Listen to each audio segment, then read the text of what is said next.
Hello, friends of YouTube. Welcome back to Mike Reads the World. Today we're discussing The General of the Dead Army, continuing our fall Halloween set list, written by Ismail Kadare for the country of Albania. He's also lived some time in Paris. He's written over 20 books. That's about all I know about him. And I do know that this was his first novel, though not necessarily the one that everyone thinks is his greatest. I think he himself does not consider this his greatest novel, but it was his first, and it is the one that is most popular and well known. Um, I loved it. I thought it was great.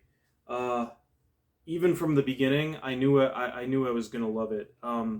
Right away, it had me. So overall, it's about a general from.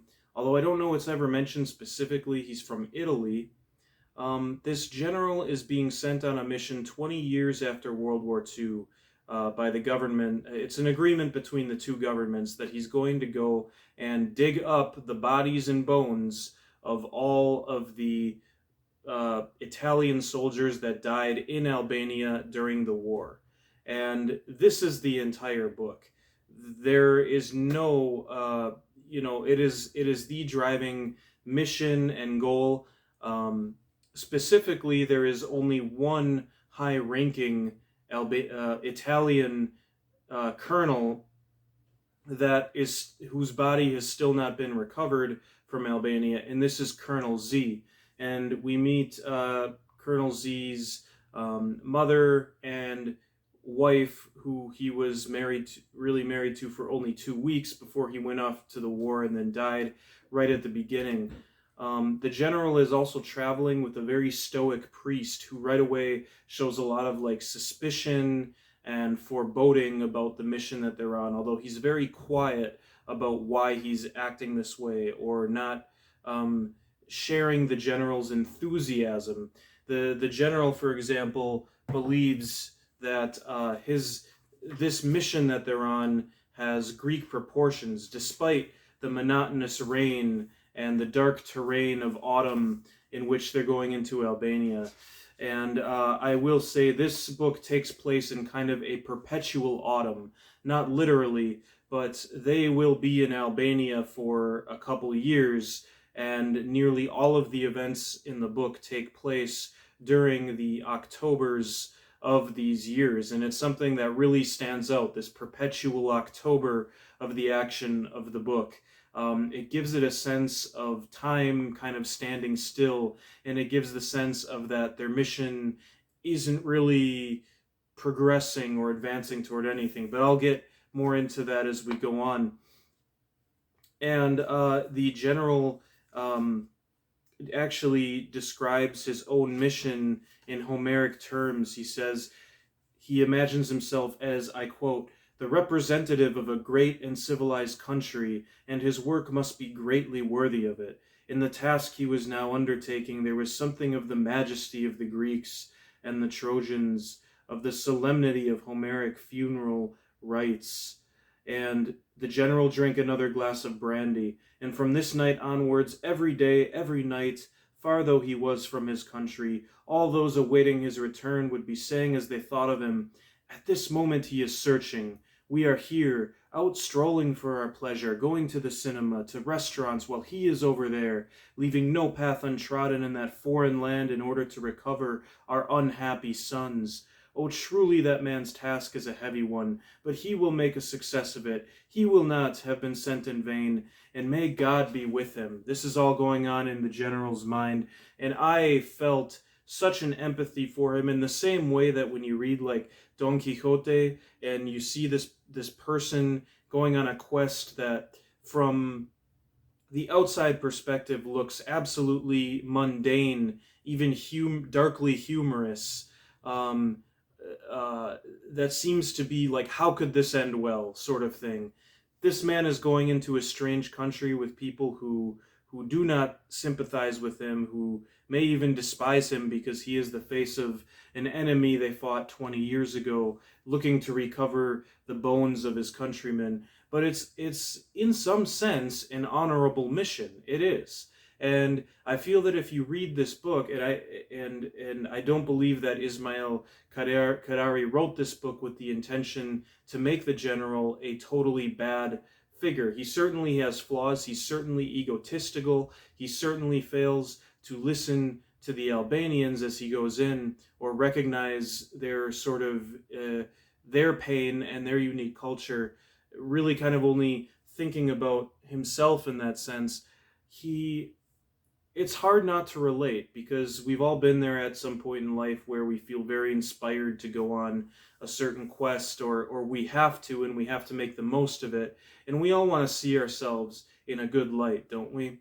And so I feel that if you read this and you can't empathize with the general at all, I don't know, that I don't want to say there's something wrong with you, but like, yeah, you empathize both with the general and with the Albanian people, who see him as as invading their country for a second time, even though his mission is honorable. And the priest is, yeah, just kind of this stoic jerk, very silent uh, at the beginning. And they're also with an Albanian expert.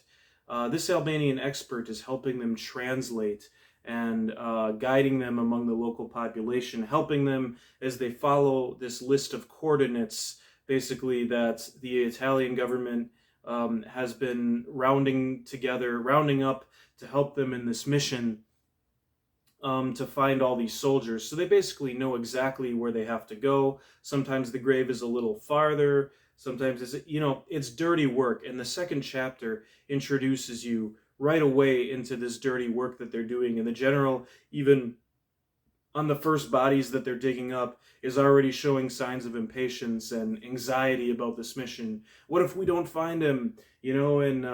And they're measuring every soldier to make sure the height matches up with their list, and that it's that's really all they have to go off of whether this is the right person or not, or if it's a marked grave, with which oftentimes I assume it isn't.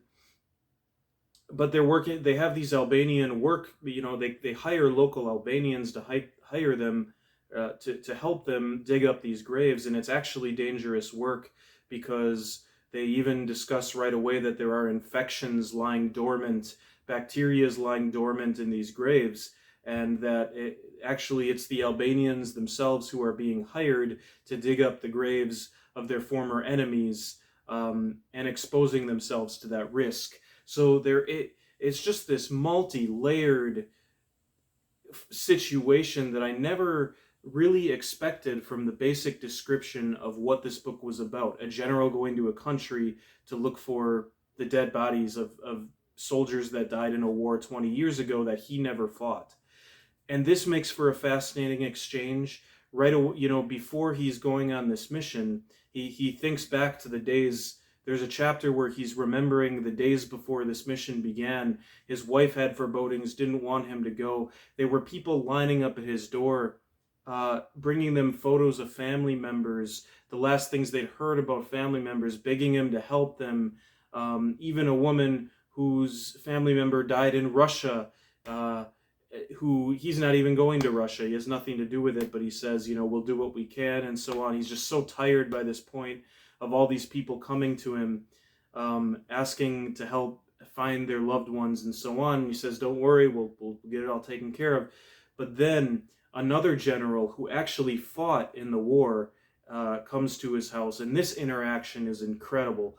That these two have this equal contempt for each other. You have the general that fought in the war but was defeated, and so the general that's about to go on this mission has contempt for him because he's a defeated general, and this defeated general has contempt for the general who's our main character because he never actually experienced the war like he did. And so this mutual contempt between them, and then he warns him that it's a fool's errand. So there's all this foreboding. The atmosphere of this book is so melancholy. When I ended it, I felt so sad, but it was this kind of beautiful, thoughtful kind of sadness, and I just find it I could tell you everything that happens in this book, and I still feel like I wouldn't be spoiling it, because it's really just your own experience of grappling with this question. You're grappling with questions of war, the nature of war, and like what did all these people die for? I mean, to say that the questions that humanity faces from the first two world wars are irrelevant now is would be absolutely foolish. They still are incredibly relevant. War is still a reality, as too many of us are now seeing in the news, and perhaps even experiencing on some level. I'm talking very seriously here, and you know, this book, when the general goes, it's like he's on this to him an honorable mission, but the Albanians don't see it that way, and you know, many people are just apathetic to it. The general is going, and and we hear stories from the Albanians, and we find diaries from the soldiers in this book and read them, and the individuality of the soldiers never really separates, except for this really nasty Colonel Z, who is he's the last high-ranking officer that hasn't been found yet, and we met his family at the beginning of the book. And the general has this kind of weird crush on his widow, and suspects the priest of being in league with her, or like sleeping with her. Although we don't really ever, I don't think, get confirmation of that, unless I missed it. There's a lot of stuff you'll miss in this book if you don't read carefully. Ismail Kadare is this wonderfully deceptive writer, in the sense that he packs into the paragraphs, into one paragraph or into very small spaces, a lot of information, but also it's told in such a simple and easy to read way. Like, props to the translator. I didn't even grab his name. Derek Coltman, I think. What? No, wait.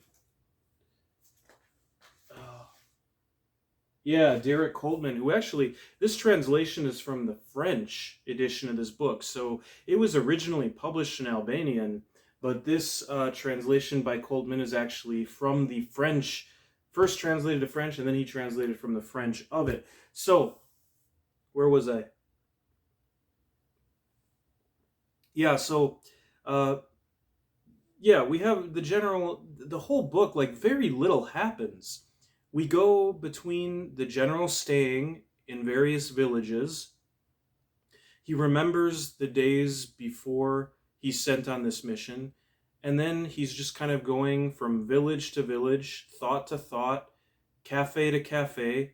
There's a few moments when he has a conversation with his counterpart, basically a general from Germany, although I don't think it's ever stated that this other general is from Germany, just like I'm not actually sure it's stated that the general in the book is from Italy. There are just clues that tell you that this is the case.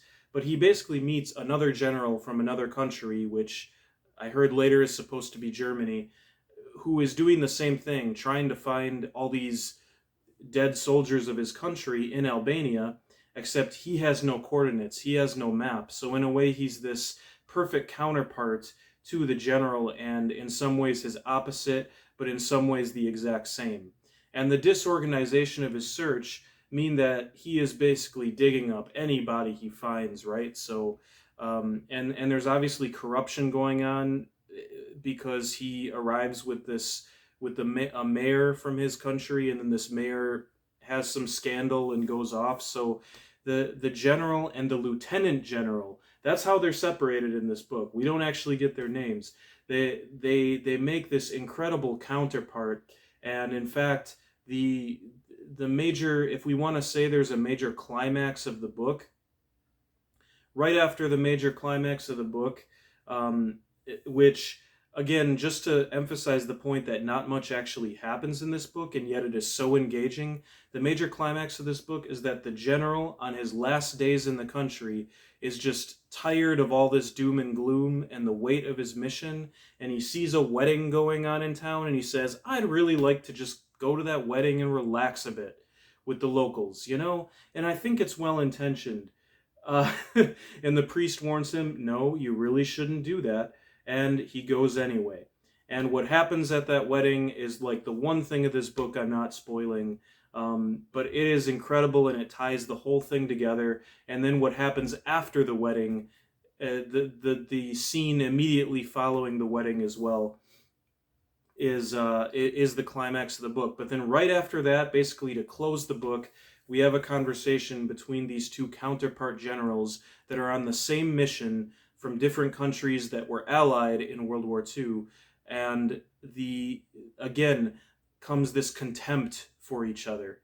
And the fact that they aren't even listening to each other, which isn't surprising because they neither of them knew how to listen to the locals of Albania. It's kind of a book about how nobody's really listening to each other, and everybody seems to have kind of a different idea what's going on, or just living their own lives. And at the center of the book are all these dead soldiers, and you're left with no answers as to what they mean, or how we should remember them, or whether it's even right to be digging them up in the first place. There's certainly some, we only get that little bit at the beginning that shows how all these families would like to find the remains of their loved ones, but there is no resolution to the rest of it. We never see, a character receiving the remains of their loved ones and having a beautiful funeral and all that. We get no closure in this book. We get no answers, which is my kind of book. I love that about this book, and I think it's masterfully done. And for how little happens and how much is packed into it and how fast it kept me turning the pages. It was so good. I really enjoyed it. Just the act of reading it, the moods, the everything about it. It was so good. I mean, I just every book is my favorite book, it seems like these days, and I'm kind of scared because it has to come down at some point, right? Or maybe I'm just doing a really good job at choosing books. Maybe I just love literature and I'm loving all these new perspectives. This book was just so interesting to read, following Blood Meridian by Cormac McCarthy, because Blood Meridian is a book that leaves a body count everywhere. They leave the dead everywhere, and most of these dead just disappear into the desert, never to be known or thought about again. But they built a country. In fact, they built two countries, this trail of dead, Mexico and the United States, and those who killed them, of course. But the this novel is almost the reverse of that. It's like the dead are there, and you can't just ignore them. Or can you? I mean, the Albanians also don't really like the fact that all over their country are buried the dead of invaders. Some of them are actually okay with this general coming in and removing them. There's one even fascinating part where one of these Italian soldiers is actually memorialized in an Albanian village. That was fascinating. So well done, this book. I'm just astounded. I mean, I think those are my favorite books, is where you and I don't know, Jorge on Jorge's Corner said something similar to this. So I don't know if he ever watches this, he'll hear me say this, but it's like you read the description of this novel and I tell you what happens in it, which is virtually nothing, and it sounds boring, but you read it and it's also interesting how it's done, and the questions it asks, and the whys, and it's so good. Yeah, I don't know what else to say. I mean, this one I would definitely recommend, obviously. Those are the first impressions. I don't have answers to any of the questions in the book yet, and even the author himself, it's almost like that final conversation between the two generals. What's really interesting is the lieutenant general is telling the general about this stadium where a bunch of his soldiers were being dug up around this stadium, and he would always sit there and watch this woman in a blue raincoat who was watching her boyfriend or love interest or whatever working out in the stadium, and he admired the beauty and the, I suppose, the beauty of this woman, because he's just like the general, dealing with death all day and all this. And they're on this heavy mission, and they can't have any fun. They drink themselves practically to death. uh and clearly both having some psychological problems. And um I feel like this is the most quotable thing in the book, so I have to quote it too. But there's a few of these chapters without a number, they're called. There's a few of these throughout the book, which are basically the general's thoughts and basic experiences. The first one is just the tedium of the constant grave digging that they're doing all day. The second one, listen to this. What else is there for me to write? What remains but a monotonous chronicle of recurring details? Rain, mud, lists, reports, a variety of figures and calculations, a whole dismal technology of exhumation. And besides, just lately something strange is happening to me. As soon as I see someone, anyone at all, I automatically begin stripping off his hair, then his cheeks, then his eyes, as though they were something unnecessary, something that is merely preventing me from penetrating to his essence. And I envisage his head as nothing but a skull and teeth, the only details that endure. Do you understand? I feel that I have crossed over into a kingdom of bones, of pure calcium. And that's page 61 of 263, where the general is saying, what else can I say? And this conversation that he has with the lieutenant general at the end is basically the same. What else can I say? Like, isn't all this setup kind of crazy to be saying this book is amazing, when it's like even the author and the general are looking at this whole situation from beginning to end and saying, I don't even know what to say about this? This brings me to my final conclusion of all this. This is going somewhere. I knew it. I related to the general so much in this book, and I don't know if this is a popular opinion, because I know he's supposed to be seen as kind of this egotistical, fool's errand, delusions of grandeur and so on, but I feel a lot of sympathy and empathy with him, because just this, what is literature, right? We're reading, and I'm reading so many words of the dead here. It's just like in this book when the general, he reads the diary, this affecting story of a soldier's diary, and he tosses it aside like it's nothing. But that's what we're doing here when we read literature. We're reading like a lot of these dead people's words, and even the living authors.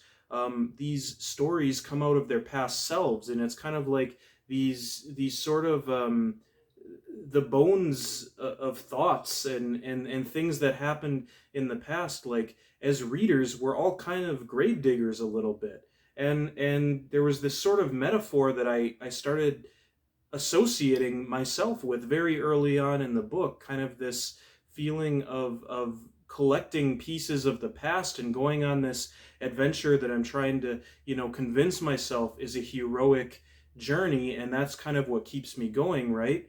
But a lot of the same perils, like what is the meaning of all this, and is it really right to be doing this? A lot of those same perils, and are the people who I'm discussing and the countries that I'm reading about, do they even appreciate me doing this sort of thing? And like I could, it may sound crazy, but I could really feel myself relating my own journey to this book more than just about any other book I've read so far. And it's, yeah, that's kind of my confession here. Um, and just like the general here, I could very much imagine myself coming to the end of this project, which was supposed to be seeking some sort of wisdom, I suppose, but more so just out of love of reading stories and taking my mind to different places. Uh, I guess that's the main difference. I guess there is a difference between me and the general, and that's important. And I'll have to think about that. This is a book I'm going to reread for sure, thinking with that in mind. And I think I think it will be best to do at the very end of this entire project. Of course, there are many other books I'd like to reread, but I hope to get it down to a manageable few that I can say, okay, these are the ones I really need to reread, and because they have important, and I'll know these are the ones that have very like important philosophical questions I'm trying to answer. This one is just full of them. Yeah. So that's The General of the Dead Army by Ismail Kadare. Going forward, I have, now that we're at like number 51, we've crossed the threshold of 50 books or 50 countries in this project. Spain is unfinished, so because I still got to read the second part of Don Quixote, might as well say that as I mentioned it, Don Quixote in this video.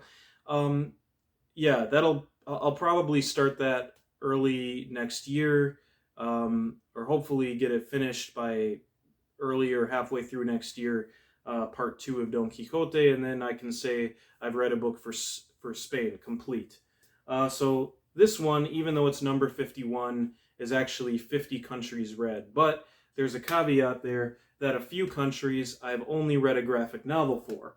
One of those is Brazil. So in the coming weeks, I want to read 2 books, actual novels from Brazil, instead of just the graphic novel, even though Day Tripper is right now my favorite graphic novel I've ever read from Brazil. I want to read The Hour of the Star by Clarice Lispector and The Posthumous Memoirs of Brás Cubas by Machado de Assis. So look for those in the coming week to actually say I've read a novel from Brazil. And this is not to put graphic novels down in any way, but I do feel like graphic novels transmit things in a very different way than actual reading novels does. And to say I've read a novel from every country, I feel that it needs to be done, an actual reading experience, pure reading experience. So I've decided on that. And another piece of unfinished business, I don't know what I did with it, is, I guess I didn't bring it over. Oh, it's over there. The Handmaid's Tale from Canada, because I've only read a graphic novel from Canada so far. So we're going to take care of some unfinished business. And before Halloween, I hope to do one more book for the United States of America, or author, I should say, for the USA Reading the States project. That'll be a surprise. So I have a very ambitious couple weeks coming up. All of that I'm trying to get done before October and Halloween. So I hope you enjoyed the video. If you enjoy this project, please subscribe, like, comment. Comments are always welcome. And this is a really pivotal point, I feel, in the project, getting to 50 books. I never in my life imagined I would read 50 books in 1 year, but that's what's happened. I actually started reading these back in October of last year. I just didn't post the first videos until early January. So it actually has been a year of doing this project now, and yeah, 50 books in a year. It was actually a few more than that, but like, wow, I'm not anywhere near burned out. I am like ready to read more and just excited for what's to come. So again, thank you for those who have been following and commenting and so on, and supporting this. It helps to feel like I'm not just talking to myself. So have a great night, and we'll see you next video.